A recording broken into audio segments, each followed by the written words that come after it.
Bapak Ibu sekalian, bahasan kita hari ini adalah tentang bagaimana agar Ramadan sesuai dengan harapan dan menyehatkan. Karena fenomenanya banyak orang bersikap biasa aja terhadap Ramadan. Ramadan Allah katakan targetnya, goalsnya, tujuannya adalah agar apa? La'alakum tattaqun, agar kita bertakwa. Tetapi fenomenanya kita evaluasi ini terhadap diri kita. Ramadannya pergi, ketaatannya juga pergi. Yang tadinya tilawah lebih dari 1 juz, begitu selesai Ramadan 1 Syawal, kembali ke mode slow. Gitu. Seolah-olah sebulan ya kita Ramadan, ya, yang tadinya jarang ke masjid bisa ke masjid, yang nggak pernah ikut kajian, ya, sebulan bertahan, tetapi setelah Ramadan hilang itu semua gitu. Ini kan merupakan sebuah tanda gitu, bahwa Ramadan yang kita lakukan nggak ngefek gitu. Nah ini pantut jadi evaluasi gitu. Ya. Sebelumnya kan kita sudah pasti Bapak Ibu sudah melakukan tarhib Ramadan persiapan itu. Dan ini pentingnya. Beda orang yang persiapan sama yang tidak persiapan. Secara hati aja beda gitu. Ya. Nah, insya Allah Bapak Ibu sudah paham ya tentang bagaimana kita mempersiapkan Ramadan kita. Karena Ramadan ini bulan yang penuh berkah, bulan yang penuh kemuliaan. Nah, yang patut kita evaluasi adalah apakah setelah Ramadan ini kita bisa tetap mempertahankan ketakwaan kita. Kemudahan Allah kemudahan yang Allah berikan selama Ramadan ini kita bisa maksimal tilawah, salatnya selalu berjamaah, bisa menahan nafsu kita, emosi kita. Itu bisa kita pertahankan setelah Ramadan ini. Ada 3 target Pak ketika kita ingin maksimal dalam Ramadan ini. Ukurannya bukan saat Ramadan. Karena saat Ramadan Pak, jin-jin khonas yang biasa gangguin Bapak lagi diikat. Sehingga Bapak mudah ya untuk bisa sholat subuh berjamaah, untuk menahan emosi, ya, lebih humble, lebih semangat ibadah, itu dimudah. Ini memang fasilitas dari Allah. Makanya orang yang bersikapnya biasa-biasa saja saat Ramadan, ini berarti dia belum paham. Rugi. Usianya berkurang terus, jatah waktunya berkurang terus, dipertemukan dengan Ramadan, dia tidak mensyukuri itu dengan apa? Dengan ibadahnya biasa aja. Malah fokusnya apa? Bagaimana omsetnya meningkat, ya, bagaimana bisa beli baju baru nggak cuma 1, ya. Bagaimana bisa dapat tiket murah. Nah itu hati-hati, jangan sampai kita gagal fokus, ya, gara-gara gagal paham, ya, bersikap terhadap Ramadan itu. Ini sambil dengerin Pak, kajian ini sambil mengevaluasi. Dulu kita kalau setelah Ramadan, setelah Lebaran, gimana sikap kita, ya? Yang tadinya kalem apa jadi kembali pemarah itu setelah Ramadan. Yang tadinya malas tilawah kembali malas tilawah. Yang tadinya malas puasa sunnah setelah Ramadan kembali lagi malas puasa sunnah, seolah-olah mau puasa mau tilawah itu ada tembok berat sekali gitu. Padahal waktu Ramadan bisa gitu. Nah ini yang harus menjadi evaluasi. Nah para ulama merumuskan ada 3 faktor indikasi yang harus kita lihat. Apakah Ramadan kita ini sukses atau enggak? Ini penting dipahami. Karena ini nanti akan mempengaruhi sikap kita selama Ramadan itu. Yang pertama, apakah kita mampu mengendalikan diri setelah Ramadan? Ya, enggak gampang lagi tersinggung, enggak baperan gitu. Ya, enggak gampang marah, ya, cuma gara-gara hal sepele gitu. Ya. Jadi hatinya makin lapang. Ya. Makanya niatkan nih Pak, Ramadan ini sebagai sarana tazkiyah. Ya, nanti kita bahas gitu. Tazkiyah itu membersihkan jiwa kita. Ya, sehingga semua elemen faktor-faktor yang membuat kita selama ini mudah marah, enggak ngomel-ngomel sih, cuman guncangnya luar biasa di hati kita kalau ada orang ngomong tentang sesuatu yang menyinggung kita gitu. Ya. Ini yang pertama. Yang kedua, hubungan kuat dengan Allah. Hubungan kuat para ulama mendefinisikan di 3 posisi. Pertama, sholat kita. Apakah kita khusyuk dan kita menjaga waktu-waktunya? Ya, ini menjadi concern kita. Maka dilatih di Ramadan ini. Yang kedua, tilawah Quran kita. Sejauh mana kita interaksi. Saya kalau nggak salah pernah jelasin di sini ya. Fokusnya tidak 1 juz, tetapi fokusnya Bapak investasi waktu. 1 hari minimal 1 jam. Setengah jam di pagi hari ba'da subuh, nanti setengah jam lagi bisa ba'da maghrib atau menjelang tidur. Gampang nggak Pak setengah jam Pak alokasinya? Mudah. Karena kita baca WA kalau dihitung-hitung surveinya, ini surveinya tapi di Amerika memang, orang itu sehari minimal 4 jam dia interaksi dengan sosmed, dengan ini WA, FB, IG dan sebagainya gitu. 4 jam. Kalau baca Qurannya slow, itu minimal 4 juz kita dapat gitu. Jadi kan kalau dibilang 1 juz kalau sekarang mah gampang. Karena jinnya lagi diikat. Jin khonasnya, kalau jin leluhurnya bisa jadi masih ada nih. Ya, Bapak konsen aja dengerin, biar didengerin juga nih Pak. Karena dia juga harus taat sama Allah gitu. Ya, jadi yang diikat itu kan jin besar-besarnya. Ya. Enteng kita. Ya. Tetapi kalau di luar Ramadan 1 juz itu seperti ada tembok kan. Maka mindsetnya adalah jam investasinya. Kalau setengah jam kayaknya berat gitu. Saya orangnya sibuk ya 1/4 jam tilawah. Pokoknya jangan mulai aktivitas sebelum kita tilawah. Ini akan memudahkan kita untuk kebaikan-kebaikan berikutnya di hari itu. Nah itu yang kedua, hubungan kita dengan Allah dengan Quran. Yang ketiga dengan zikrullah. Jadi pastikan kita punya amalan zikir pagi dan petang. Khususnya zikir-zikir mutlak. Seperti istighfar minimal sehari berapa? 100 kali. Ya, itu zikir-zikir mutlak. Jadi 3 posisi itu ukurannya. Apa tadi Pak? Yang pertama, sholat. Di khusyuk dan dijaga waktunya. Yang kedua apa? Tilawah Quran. Yang ketiga zikir. Nah, indikator sukses Ramadan yang ketiga adalah hubungan baik dengan sesama manusia, dan inilah yang menjadi fokus kita harusnya Pak. Apalagi kalau usianya sudah senior gitu. Ini kan kebanyakan wajahnya senior ini. Ya, kecuali ibu-ibu. Ibu-ibu katanya pemali Pak dibilang senior gitu. Ya. Ya Pak. Jadi ukuran iman seseorang dilihat dari akhlaknya. Akhlak itu perilaku dia terhadap sama manusia. Egonya gede nggak? Ya, mudah marah nggak? Karena kata Rasulullah sendiri yang bilang, innama bu'istu liutamima makarimal akhlak. Aku itu diutus kata Rasulullah untuk memperbaiki akhlak. Akhlak itu apa Pak? Perilaku kita. Bagaimana kita bermuamalah. Artinya seorang mukmin itu, seorang yang yakin sama Allah itu dia pasti lembut. Dia tawadu, tidak ujub, ya, tidak bangga diri, dan dia senang menolong. Karena itu karakter-karakter penghuni surga. Ya. Jadi 3 ini Pak ya, yang akan menjadi konsen kita dalam pembahasan hari ini. Bagaimana kita mampu mengendalikan diri, kuat hubungan dengan Allah, dan hubungan baik dengan sesama manusia. Jadi Ramadan ini Pak nih siapin. Yang selama ini nggak teguran dengan tetangga, pokoknya habis lebaran, atau di Ramadan ini harus tegur-teguran. Tapi nanti malu dong dibilang cemen. Nggak penting Pak. Ya, biarin aja dibilang cemen, nggak apa-apa. Yang penting di mata Allah kita nurut sama Allah gitu. Ya, itu harus memang nurunin ego tuh. Ya, kalau ada jin macannya memang berat. Apalagi ada jin buto hijaunya berat itu Pak. Ya, karena egonya pasti gede gitu. Apalagi Bapak yang masih keturunan ningrat. Faktanya di lapangan orang-orang yang punya keturunan ningrat itu ada jin khodamnya Pak. Dan itu memang jinnya juga jin level tinggi. Jin level tinggi nggak bisa makan sembarangan, ya harus senyum duluan, itu nggak bisa gitu. Nah ini ujian buat kita. Bagaimana ya semua itu di Ramadan ini jin-jin itu sadar dan dia mau tobat gitu. Ya. Nah, kita paham semua bahwa Ramadan itu targetnya adalah la'alakum tattaqun. Kita bertakwa. Apa sih takwa? Ya. Takwa itu kita taat kepada Allah, sederhananya gitu. Jadi Ramadan ini adalah mega training, mega workshop. Kita sering dengarkan, ikuti pelatihan ini, kiat sukses gitu. Kita suka termotivasi tuh, ya, pengen ikut. Nah ini Ramadan ini mega trainingnya Allah. Takwa itu Pak harus dipahami, dia adalah syarat untuk bisa bahagia hidup di dunia ini. Jadi kalau Bapak selama ini kebingungan, lebih banyak mengikuti gimana nih orang-orang yang tidak yakin kepada Allah bisa sukses, terpengaruh dengan ilmu-ilmu barat, bagaimana bisa sukses di ini, itu kita sudah gagal fokus sebenarnya. Kalau mau sukses, ikutin apa yang Allah bilang. Dan Rasulullah contohkan, serta para sahabat itu apa? Bertakwa. Bapak ngerasain nggak Pak? Ini udah berapa hari Ramadan nih? Ini hari keberapa Pak? Hari ke-6. Nanti ya, ini pun sudah mulai terasa kan Pak, lebih tenang ya. Nanti kalau sudah 2 pekan, 3 pekan gimana rasanya tuh? Lebih tenang.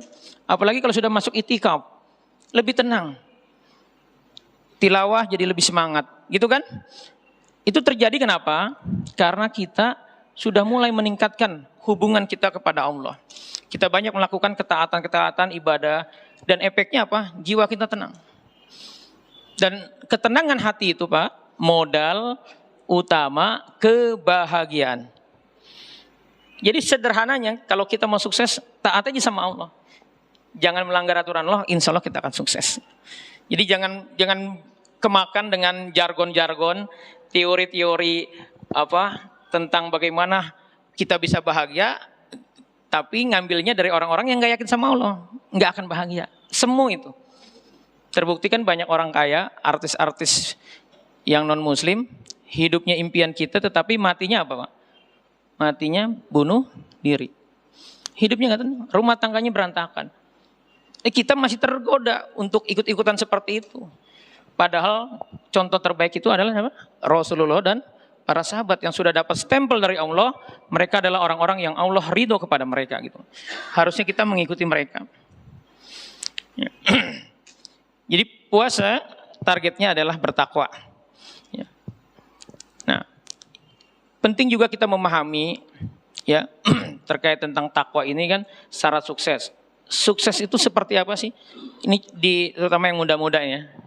Dihilangkan sobat-sobat pemikirannya. Jadi sukses itu bukan banyaknya capaiannya, bukan banyaknya kepribadiannya gitu. Maksudnya rumah pribadi, mobil pribadi gitu. Ya, bukan seperti itu. Tetapi sukses versi Allah adalah Allah sudah jelaskan di surat Ali Imran ayat 185. Ini penting menjadi obsesi kita, Pak. Secara sukses versi Allah, ya, A'udzubillahi minasyaitonirrajim, bismillahirrahmanirrahim. Kullu nafsin dha'iqatul maut. Jadi Masya Allah, ini kalau Bapak hari ini masih belum maksimal dalam ketaatan kepada Allah, ya, tilawahnya belum minimal sehari 1 juz, banyak-banyak baca ayat ini. Niatnya tazkiyah, diulang-ulang terus saja. Terutama kalimat ini nanti nih, ya. Jadi Allah katakan, kullu nafsin dha'iqatul maut. Setiap yang bernyawa pasti mati. Dan memang sudah disetting sistem kita nih Pak, orang Islam itu bangun tidur doanya apa Pak? Alhamdulillah lagi ahyana ba'da ma'amatana. Kita bersyukur ya dihidupin lagi yang tadinya kita mati. Terus apa kalimat terakhir Pak? Wa ilaihin nusur, dan kepada Allah kita akan kembali. Jadi mindset kita hidup ini adalah kita sudah siap-siap kembali kepada Allah. Dan Allah mulai ayat ini dengan mengatakan bahwa setiap kita pasti mati, maka berbekallah. Lalu dilanjutkan wa innama tuwaffawna ujurakum yaumal qiyamah. Dan sesungguhnya pada hari kiamat sajalah disempurnakan pahalamu.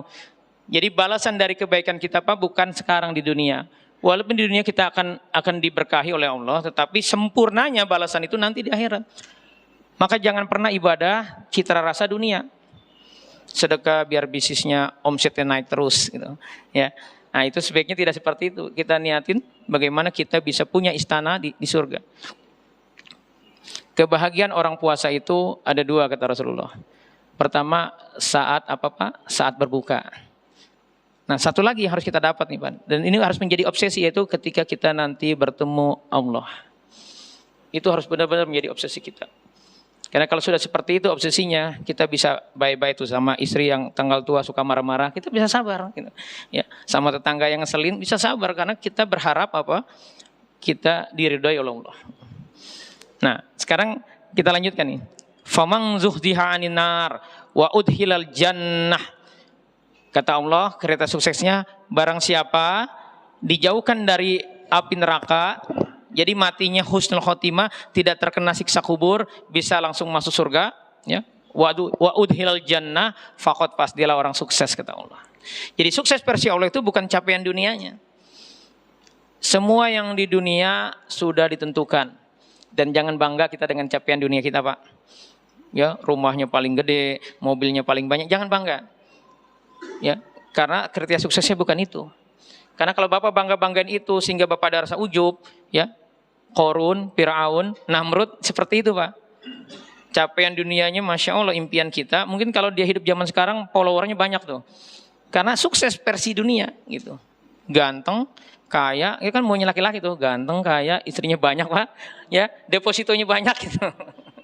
Terus pengagumnya banyak gitu, followernya banyak, kan Firaun kan gitu. Qarun juga gitu. Tetapi sama Allah sekarang lagi dihinakan, nangis-nangis dia. Mereka berdoa Pak, doanya apa? Robirjiun, ya Allah tolong hidupkan saya lagi. Nah jangan sampai kita nanti di kuburan doanya itu Pak, karena nggak bakal dikabulin sama Allah, minta hidup lagi. Sekaranglah kita harus maksimalkan ketaatan. Jadi kriteria sukses versi Allah adalah saat matinya husnul khotimah, terhindar dari api neraka, terhindar dari siksa kubur, terhindar dari api neraka, dan bisa langsung masuk surga. Kata Rasulullah Pak, nanti di akhirat itu ada orang terakhir masuk surga. Dan hadiahnya bagi yang terakhir masuk surga ini adalah 10 kali dunia. Berapa Pak? 10 kali dunia. Kita pakai logika Pak ya. Kalau seluruh harta di dunia ini, emas, perak, ya, deposito semua digabungkan, kira-kira berapa juta triliun tuh Pak? Dia dapat 10 kali dunia. Mau seperti itu Pak? Bener mau? Terakhir masuk surga Pak. Ini belum nyambung ini. Halo? Jangan mau Pak. Kita pengennya ya jangan kena api neraka. Bahkan jangan kena siksa kubur. Karena itu Ramadan ini minta, ya Allah, saya orangnya lemah, nggak kuat nahan sakit. Tolong saya matikan husnul khotimah, jangan kena siksa kubur. Minta Pak. Ya, jangan mau lagi. Jadi istighfar tuh Pak. Ya Allah, nggak mau seperti itu. Saya maunya matinya husnul khotimah, nggak kena siksa kubur, tidak terkena api neraka. Itu yang harus kita inginkan. Itulah sukses versi Allah.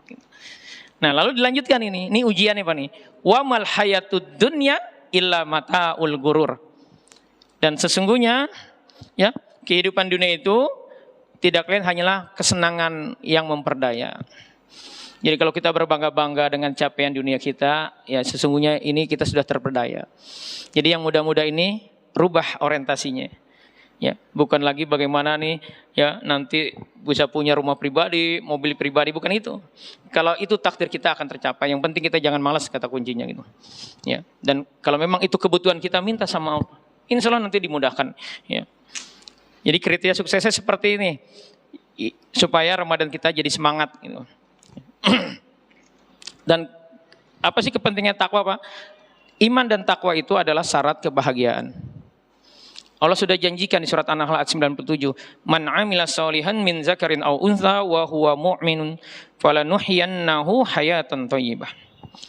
Barang siapa yang mengerjakan amal soleh, artinya dia bertakwa, baik laki-laki maupun perempuan, dan dia yakin kepada Allah, beriman kepada Allah, maka sesungguhnya akan kami berikan kepadanya kehidupan yang baik. Jadi berkah. Butuh apa? Kita butuh sesuatu, Allah siapkan. Dan orang bertakwa itu janji Allah di surat At-Tolaq, wa may yattaqillaha yaj'al lahu makhraja. Kalau orang-orang bertakwa itu kalau lagi ada masalah dikasih jalan keluar. Wa yarzuqhu min haitsu la yahtasib. Dikasih rezeki dari arah-arah yang disangka-sangka. Saya yakin nih kalau yang rutin ikut kajian ya, yang sudah berusaha bagaimana dia bisa terhindar dari api neraka masuk surga, pasti sering ngalamin hal-hal ini kan Pak. Ya. Terus dicukupkan kebutuhannya. Ya. Terus urusannya kata Allah min amri yusra. Urusan hidupnya dimudahin sama Allah. Jadi kalau kita ingin sukses, hidupnya enak, hatinya lapang, maka bertakwalah kepada Allah. Niatnya karena Allah. Ini jadi bahan evaluasi Pak. Kalau kita subuhnya berjamaah, sering ikut kajian, tetapi sempit dulu, ya masih suka mudah marah, sama tetangga malas tegur-teguran, ya masih musuhan. Nah jangan-jangan kita nggak yakin dengan janji Allah gitu. Jangan-jangan kita belum bertakwa, ya Pak. Jadi jangan terlalu jauh-jauh mikirnya, lihat aja perilaku kita selama ini. Bahkan penting bagi kita sebenarnya Pak ya. Sebenarnya harusnya di awal Ramadan, di sebelum Ramadan, tanya sama pasangan kita Pak, apa sih yang harus kita perbaiki? Itu dijadikan PR selama Ramadan. Ya. Nah, Imam Ali mendefinisikan terkait takwa. Yang pertama al-haub minal jalil, takut sama Allah. Yang kedua al-amalu bitanzil, beramal dengan apa yang Allah turunkan, Allah wahyukan. Ar-ridho bil qalil, merasa cukup dan ridho dengan pemberian Allah walaupun sedikit. Dan yang keempat al-istidadu liyaumir rahil, senantiasa dia menyiapkan bekal untuk akhiratnya. Jadi kira-kira begini konsepnya. Konsep hidup orang bertakwa ini cerdas versi Rasulullah. Yang pertama, dia senantiasa beramal karena Allah. Maksudnya apa? Maksudnya begini Pak, yang jadi konsen kita nih hadir di sini adalah apakah pertemuan ini dapat pahala dari Allah atau enggak. Kalau mau dapat pahala syaratnya apa Pak? Niatnya karena Allah, bukan karena enggak enak sama ketua DKM. Ya, ibu-ibu nyiapin kopi, nyiapin sahur, nyiapin berbuka, niatnya karena Allah, bukan karena takut suaminya buka cabang lagi gitu. Ya, jadi harus niatnya bukan karena dunia, harus karena Allah. Jadi beramal karena Allah. Selalu setiap aktivitas kita Pak, karena gini, amal itu tampak luarnya sama, semangat kita, tetapi ya, niatnya karena Allah atau bukan karena Allah, tampak luarnya sama. Kita manusia nggak bisa nilai, Allah yang maha tahu ya tentang kondisi hati kita. Jadi hati-hati, orang yang beramal karena Allah dan karena nafsu itu sama, tampak luarnya, semangat dia. Ya. Tetapi lihat aja seberapa sering kita kecewa ketika ya melakukan kebaikan terus nggak sesuai harapan. Apalagi kalau Bapak model-modelnya sering keluar grup gitu, ya pokoknya udah nggak mau aktif lagi gitu. Karena kecewa nggak mau lakukan kebaikan lagi. Pokoknya saya nggak mau nyiapin sahur lagi kata istrinya. Gara-gara apa? Suami ketahuan, ya ngejawab chatnya misalkan perempuan lain gitu. Nah jangan seperti itu. Jangan-jangan kebaikan kita itu ya bukan karena Allah. Jadi orang-orang yang bergerak karena nafsu tampak luarnya sama, tetapi nanti kita lihat kalau karena nafsu pasti banyak kecewanya. Jadi kalau kita modelnya suka ngancem-ngancem ke anak, ke istri Pak, pokoknya nggak mau begini lagi, gara-gara kebaikan kita nggak dibalas kebaikan. Nah itu berarti jangan-jangan kita bukan karena Allah, tapi karena nafsu kita. Apalagi kalau kita kebaikan tuh semangat, merasa ide kita ini bagus pokoknya. Ternyata dalam forum rapat suro nggak disetujui, kecewa kita. Nah itu jangan-jangan nafsu Pak yang menggerakkan. Harusnya nggak usah kecewa kalau memang mayoritas dari yang ikut rapat itu tidak setuju. Karena niat kita aja sudah dicatat sama Allah kebaikan. Ya Pak. Nah ini bagian dari evaluasi. Jadi Ramadannya biar benar-benar sesuai tadi 3 indikator kesuksesan gitu. Ya sampai level situ. Yang kedua, cerdas spesial adalah orientasinya akhirat. Jadi kita mau melakukan sesuatu karena berharap pahala dari Allah. Orientasi akhirat, bukan karena dunia. Kita mau bersabar-sabar bukan karena manusia. Kita mau ngalah dengan tetangga bukan karena dia, tapi karena Allah. Orientasi sudah akhirat. Selalu berharap nyari bekal. Selalu berpikir saat dia hidup, dibangunkan lagi pagi hari, berpikirnya bagaimana dia bisa matinya husnul khotimah, ya, bagaimana dosanya bisa diampuni sama Allah. Itu yang jadi pikirannya. Nah yang ketiga dia ridho dengan takdir Allah. Nah ini kenapa kita mudah kecewa, kita pemarah. Jangan-jangan karena ada rasa ujub di diri kita. Orang ujub itu mindset berpikir. Paham Pak ya ujub Pak ya? Bangga diri. Apalagi kalau Bapak takdir Allah banyak kelebihannya. Ya, cerdas, ranking 1 terus. Ya, hartanya paling banyak di komplek.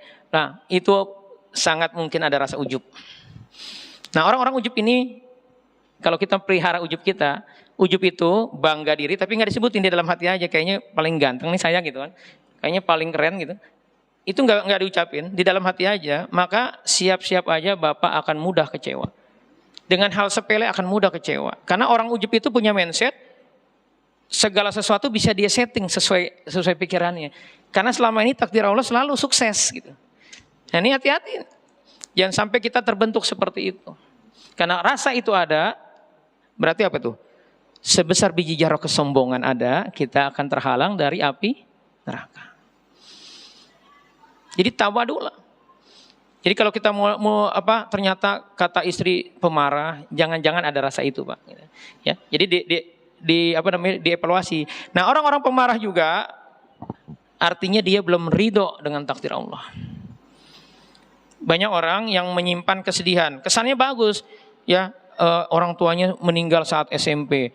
Saat cerita tentang orang tuanya dia nangis. Kenapa nangis? Saya sedih. Ya, waktu kecil ya orang tua saya sudah meninggal sehingga saya hidupnya susah. Alhamdulillah sekarang sukses gitu. Banyak kan ceritanya begitu kan. Tetapi ceritanya masih bisa nangis, artinya dia menyimpan kesedihan. Satu sisi dia bangga bisa masih sedih dengan orang tuanya, padahal dia sedang melawan Allah. Kok melawan Allah? Iya, karena kata Allah, wala tahinu, jangan merasa hina kalau hidup itu, jangan minderan. Ya, wala tahzanu, jangan sedih. Maksudnya jangan menyimpan kesedihan. Ya. ibu-ibu ya kalau ada yang diuji ya dengan apa namanya suaminya meninggal, padahal anak-anaknya masih kecil-kecil, itu kan terkadang nggak bisa untuk ridho. Karena kita berasumsinya Allah nggak ngurusin kita. Nah ini hati-hati. Ya. Dan itulah penyebab kenapa seseorang itu jadi mudah marah, mudah kecewa, karena dia pikir hidup itu bisa disetting sama dia. Padahal hidup itu Pak, suka-suka Allah. Dan kalau Bapak mikir ujian Allah itu jangan jauh-jauh. Istri yang cerewet, suami yang galak Bu, ya, tiap bulan tanggal 10 udah koma, ya, itu ujian buat kita. Kita diminta ridho, sabar aja Pak. Ya. Jadi paham ya? Jadi kalau kita ingin bertakwa, pastikan 3 poin ini ada di diri kita. Gitu. Ya. Ini yang pertama, Ramadan itu targetnya bertakwa. Yang kedua apa? Dosanya diampunin. Itu target kita. Makanya pastikan kita punya proposal daftar dosa Pak. Jadi jangan dikasih tahu istri Pak. Bapak aja yang tahu. Dan setiap habis sholat, setiap saat minta sama Allah untuk diampuni. Khususnya di waktu sahur. Jadi sahurnya jangan mepet-mepet. Sediakan 10 menit untuk kita. Ya Allah saya pernah begini dulu. Tolong ampuni saya. Jadi harapannya pasca Ramadan ini Allah ampuni seluruh dosa kita jadi 0. Dan kalau dosa kita udah nggak ada, hati kita akan lapang. Jadi kata Allah, yang bikin sempit hidup itu sesungguhnya adalah dosa kita. Wa man a'rado an zikri, barang siapa berpaling dari peringatanku, kata Allah, fa innalahu, maka aku bikin dia ma'isyatun donka, hidupnya sempit. Jadi kalau selama ini hidup kita sempit, kesel dengan perilaku pasangan kita, kesel dengan perilaku anak kita, kesel dengan perilaku tetangga kita, jangan-jangan ya ada dosa di diri kita. Nah yang paling Allah lihat itu adalah dosa batin. Ya Pak, jadi punya proposal list dosa. Ditulis Pak. Ini bukan kurang kerjaan ya, karena kita berharap diampunin. Karena manusia itu cenderungnya, kata Imam Ali, bangga dengan amal, lupa sama dosa. Nyumbang masjid udah 20 tahun lalu, cuma 50.000 masih inget tuh. Ya, tetapi baru tadi marah-marah sama istri, lupa udah bikin dosa gitu. Ya Pak. Jadi yang kedua ini targetnya diampunin dosa kita. Dan di Ramadan ini Masya Allah ada satu malam spesial. Malam apa Pak? Malam Al-Qadar. Ya, ada Lailatul Qadar. Yang kalau kita bertemu itu Allah akan ampuni semua dosa kita. Ya, Allah akan rubah takdir kita setahun ke depan. Jadi siapin juga proposal kedua Pak. Proposal pertama apa? List dosa yang kita ingin Allah ampuni. Yang kedua, hajat kita. Pak, kita hidup di dunia ini adalah atas perintah Allah, bukan kemauan kita.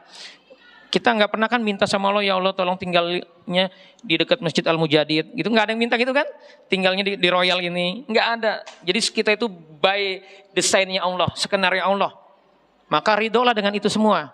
Nah, karena Allah yang nugasin, maka Allah bertanggung jawab. Jadi jangan pernah berpikir kita sekarang hebat itu karena kita yang rajin. Kita yang enggak, karena memang Allah fasilitasi.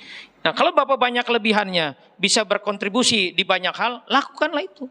Supaya jadi bekal kita buat akhirat. Urusan di dunia semua dijamin. Yang tidak dijamin adalah akhirat kita. Maka berbekallah sekarang.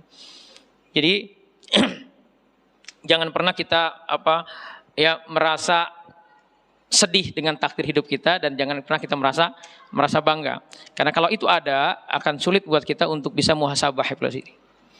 Nah, Ramadan ini penting bagi kita mengingat-ingat pesan Rasulullah. Karena Rasulullah bilang, kam min sha'imin laisa lahu min siyamihi illa ju' wal 'atas. Berapa banyak orang yang berpuasa namun dia tidak mendapatkan sesuatu dari puasanya kecuali lapar dan dahaga. Ini benar-benar peringatan. Kalau Rasulullah sudah ngomong, pasti sampai hari kiamat bisa jadi akan terjadi bahwa ada orang puasa itu nggak dapat apa-apa gitu. Karena itu penting bagi kita mengevaluasi. Ini Pak yang kita evaluasi. Kenapa kita tidak semangat atau biasa aja dari Ramadan? Itu biasanya karena tidak ada tujuan target yang jelas. Jadi jangan cuma urusan dunia kita raker, kita bikin target, bikin goals. Urusan akhirat harusnya lebih detail lagi bahkan, ya. Nih, nanti kita bahas satu persatu ini. Yang kedua, kehilangan makna dari aktivitasnya. Nah, orang-orang yang kehilangan makna itu jadi menganggap Ramadan itu biasa aja karena kenapa? Karena dia tidak persiapan di awal. Dia tidak memahami tentang keutamaan-keutamaan Ramadan. Bahwa Ramadan itu bisa menghapus dosanya, bahwa dosa itulah yang bikin sempit hidupnya, bahwa Ramadan itu ada malam Lailatul Qadar. Jadi kita harus latih dari sekarang. Kita harus niatkan kita bisa itikaf 10 hari agar malamnya bisa dapat malam Al-Qadar. Nah, orang-orang yang kehilangan makna ini karena dia tidak paham tentang keutamaannya. Yang ketiga karena drop energi. Apa yang bikin drop energi, Pak? Begadang. Bapak walaupun orangnya baik hati, tidak sombong, rajin menabung, kalau begadang maka paginya berat bangun. Orang yang kurang tidur akan malas melakukan amal yaumi. Jadi ini bagian dari evaluasi, Pak. Nah, kan habis tarawih itu biasanya badan seger. Ya, kita bukannya tilawah, malah apa? Malah nonton YouTube, nonton TV, ngobrol, ngerumpi, jatuh gibah, tiktokan.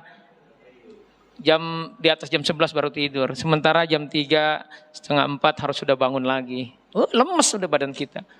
Maka tidur aja cepat. Jadi Rasulullah mengajarkan tidur cepat, bangun cepat. Maka tubuh kita akan fresh. Ya. Terus juga jangan banyak lagui. Hal-hal yang gak penting. Habis kajian tilawah di selama Ramadan. Jangan habis kajian dikasih sarapan. Ya. Kalau di bulan biasa kan dikasih sarapan. Ngobrol. Ngobrolnya ngomongin orang. Ini hal-hal lagui ya. Pak hobi selama Ramadan di stop dulu Pak hobi. Ya. Yang punya hobi karena hobi itu penggerak utamanya kita harus jujur Pak, nafsu. Ya. Ya. Paham Pak ya hal-hal lagui, hal-hal yang tidak ada manfaatnya buat akhirat kita. Ya. Yang keempat, kenapa kita tidak semangat? Karena kita tidak tazkiyah. Belum taubat, tadi belum mengevaluasi apa nih kekurangan kita, belum tanya sama pasangan kita. Ya. Maka yang menghalangi semangat ibadah kita adalah apa? Adalah dosa-dosa kita. Dan dosa yang paling Allah lihat dosa batin. Saya yakin kalau sudah sering ikut kajian kan dosa johir, berzina, korupsi udah nggak dilakukan kan. Tetapi dosa batin pasti kita akan terangsang itu. Dan orang-orang soleh ujiannya dosa batin, ria, ya. Hasad. Jadi jangan berpikir kalau sering ikut kajian nggak akan punya hasad. Punya apa kata Rasulullah? Hanya orang pandir itu dikembangkan hasadnya. Dan itu dosa-dosa batin. Dan dosa batin itu bisa menghalangi kita untuk maksimal dalam ketaatan. Sehingga akhirnya Ramadannya biasa aja. Pasca Ramadan susah lagi untuk melakukan ketaatan kepada Allah. Imam Sofyan As-Sauri pernah 6 bulan tidak bisa qiyamul lail. Ternyata penyebabnya adalah dia pernah merasa ujub. 6 bulan yang lalu ada orang di masjid lagi berdoa, ya, nangis-nangis, minta ampun sama Allah, ya. Dia ngelihat begitu, kalau bahasa kita kira-kira gini, lebay gitu.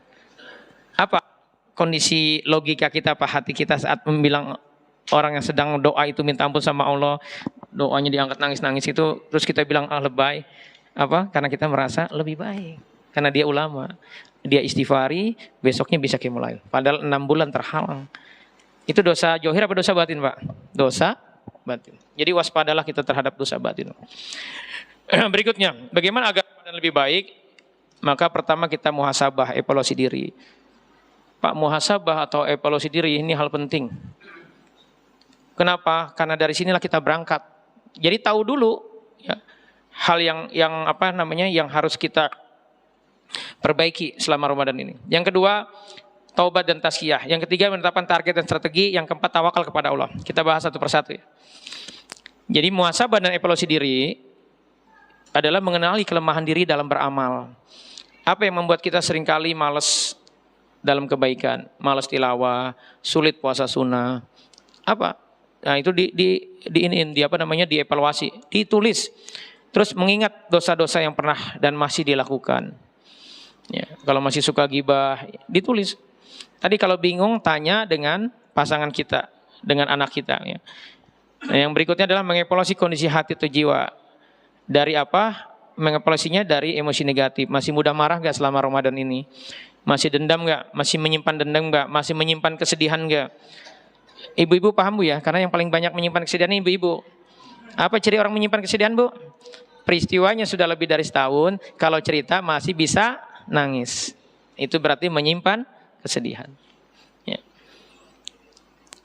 Ada gak kita menyimpan dendam? Karena menyimpan dendam, menyimpan kesedihan itu dilarang. Ya. Terus ada gak kita kecemasan? Orang-orang beriman itu levelnya nih Pak nih, di Ramadan ini harus sampai 2. Pertama, la khaufun alaihim, tidak ada kekhawatiran, ketakutan di dalam dirinya, walahum yahjanun, enggak sedih dengan masa lalunya, dengan takdir hidupnya. 2 itu harus kita miliki selama Ramadan. Kalau 2 itu masih ada, kita masih cemas dengan gimana nih mau lebaran, duit nggak punya, malah mikirinnya itu, ya. Terus malah lebih banyak galaunya ketimbang kita ikhtiar cari solusi. Nah itu jangan-jangan kita keimanan kita masih belum maksimal. Ya. Ini yang dievaluasi. Nah ditulis Pak semuanya. Nah inilah yang menjadi PR terus itu. Yang kedua, kalau kita ingin maksimal dari Ramadan agar Ramadan sesuai tujuan adalah tazkiyatun nafs, taubat, memperbanyak istighfar. Ya. Diistighfari semua tadi yang sudah kita list itu, dosa-dosa batin kita. Terus memaafkan kesalahan orang lain, menghapus semua rasa sakit hati, kekecewaan dan kesedihan. Terus minta maaf, Pak. Ya. Terus tazkiyah genap dengan memperbanyak tilawah, zikir dan sedekah. Sedekah, semua amal di bulan Ramadan kan dinaikkan. Nah, 3 ini yang kita perbanyak, Pak. Ya, khususnya sedekah. Sedekah itu cara kita untuk cepat move on. Jadi kalau Bapak kerja, domelin bos, sempit kan hatinya tuh. Udah pas jam 12 istirahat, traktir teman niatnya sedekah, itu langsung ini Pak, berubah rasa hati kita. Sedekah itu janji Allah, ya, itu kan banyak Allah jelaskan di surat Al-Baqarah. Pasti Allah promosinya kalau orang yang berinfak, sedekah, la khaufun alaihim walahum yahzanun. Hatinya tidak akan ada kecemasan, kekhawatiran dengan apa? Dengan masa depannya, dengan persoalan hidupnya, dan dia tidak sedih dengan ujian. Jadi hatinya segera dilapangkan oleh Allah kalau kita bersedekah. Yang ketiga, kita menetapkan target dan strategi. Jadi kita tentukan Pak target yang tinggi, tilawah beberapa kali hatam, jangan 1 kali. Kalau model-model Bapak mah 1 kali diketawain nanti sama anak Bapak gitu. Ya harusnya berapa kali Pak? Minimal 3 kali. Ya kalau bisa 5 kali, Masya Allah. Dan sebenarnya bisa kalau kita serius ya. Ya. Terus menentukan skala prioritas dalam beramal, membagi waktu secara terinci, disiplin dalam menjalannya dan berjamaah, kerjasama Pak untuk saling mengingatkan dan menguatkan. Kalau lu bikin grup program hataman, store setiap hari, target misalkan 3 juz per hari, ya setiap ba'da maghrib, store sudah berapa hari ini. Itu tujuannya apa? Menguatkan. Kira-kira seperti ini Pak nih. Ya, targetnya tilawahnya berapa kali target, ya, tadabbur Qur'annya, terus zikir maksuratnya, terus sholat suruknya. Sholat suruk ini adalah duha di awal waktu ya. Dan semuanya ini, ya. Nanti saya share ini ya.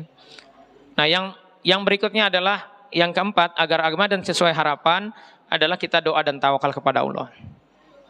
Jadi minta Pak, doanya bukan supaya dikasih rezeki yang banyak, tetapi kita doa juga agar dimudahkan untuk bisa maksimal dalam menjalankan ketaatan di bulan Ramadan ini. Dan minta juga ya Allah setelah Ramadan tolong saya tetap semangat baca Quran, ya, tetap semangat untuk selalu berbuat baik. Ya. Ini yang poin pertama. Ada poin kedua tapi ini sudah jam 6. Masih bisa lanjut? Oke. Yang kedua adalah bagaimana puasa menyehatkan. Ini Bu penting nih, karena ini ibu-ibu perannya banyak di sini nih. Rasulullah menjelaskan manfaat puasa, shaumu tasihu, puasalah agar kamu sehat. Ya. Ada beberapa manfaat puasa. Yang pertama, memperbaiki dan meremajakan sel tubuh. Ini sudah ada penelitiannya. Ada penelitiannya.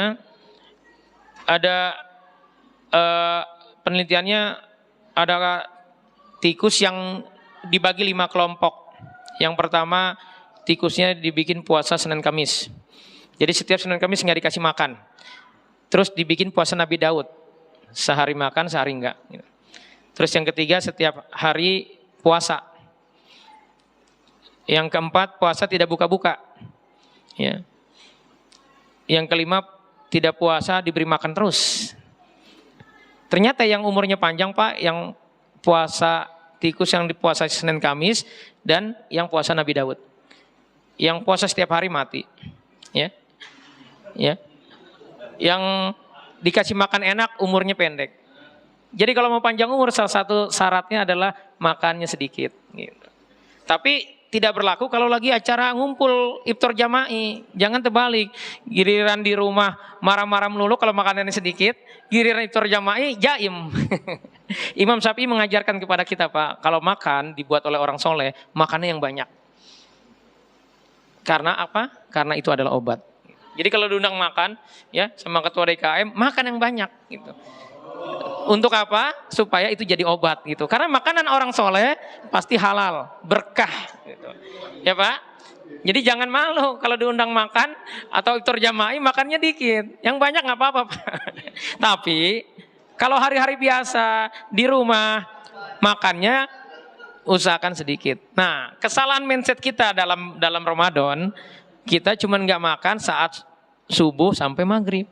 Habis maghrib dendam. Terus perbanyak gula lagi. Karena kita kemakan jargon hadis riwayat Sosro, berbukalah dengan yang manis.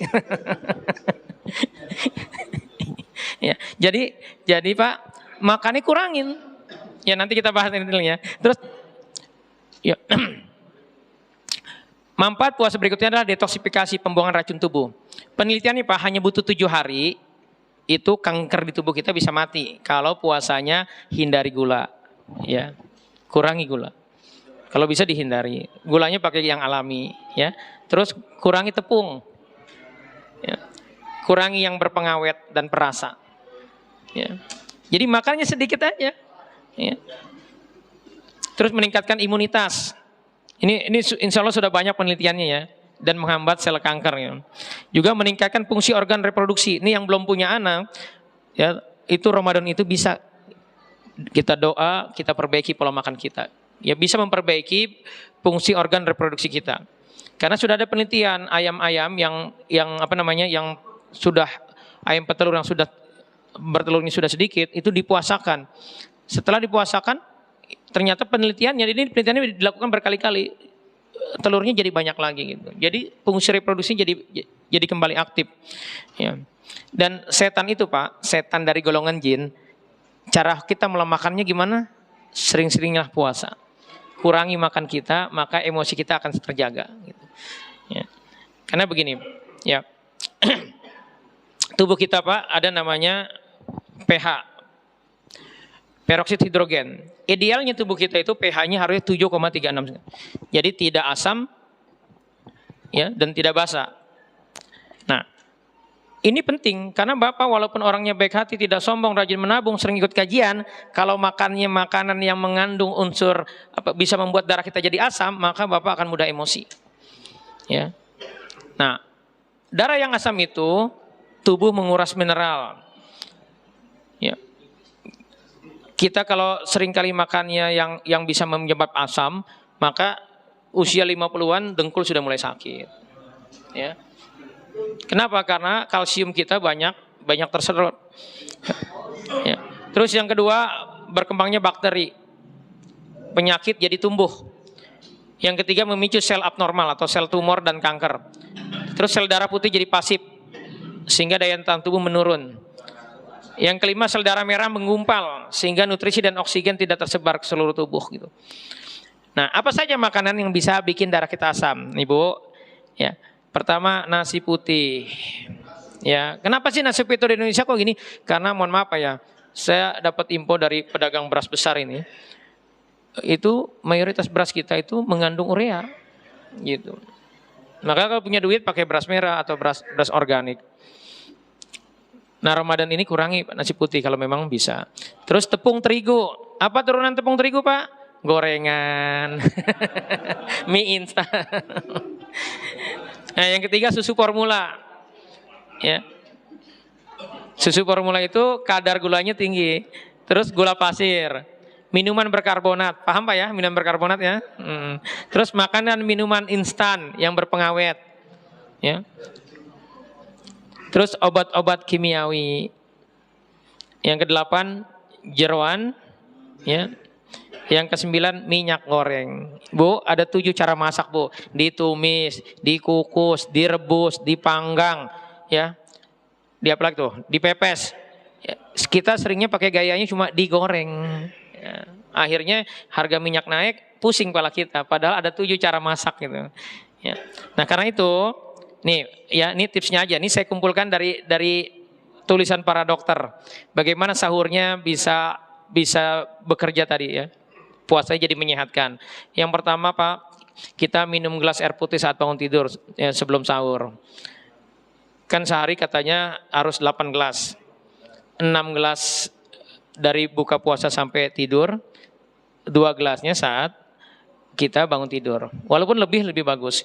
Jadi jangan sampai gini, alhamdulillah badan saya kurusan nih Ramadan, ternyata yang berkurang kadar airnya, bukan kadar lemaknya.